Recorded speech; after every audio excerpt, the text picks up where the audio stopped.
بسم الله الرحمن الرحيم. الحمد لله رب العالمين، والصلاة والسلام على أشرف الأنبياء والإمام المرسلين نبينا محمد وعلى آله وصحبه ومن والاه ومن تبعهم بإحسان إلى يوم الدين. وبعد وزمن katika imani, namshukuru Allah tabaraka wa taala ametulia afya tena kwa mara nyingine. Na wasia mchache, wasia mfupi ambao wasia huo alituhusia sahaba mtukufu Mtume sallallahu alaihi wasallam Jabir ibn Abdullah.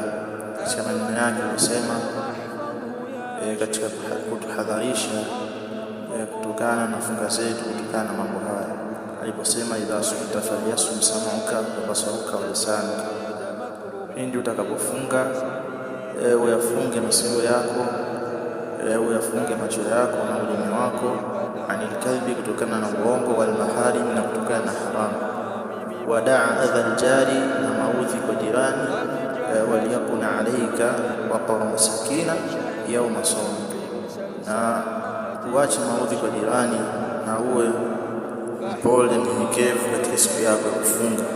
Wala taj'al yawma sawmika wa yawma fitrika sawa, na wala usifanye siku yako ya kufunga na siku ambayo ufungi zikawa ni siku zenye kulingana, siku zikawa sawa. Muislamu ndani ya Ramadhani kutukana na nje ya mwezi wa Ramadhani kutukana.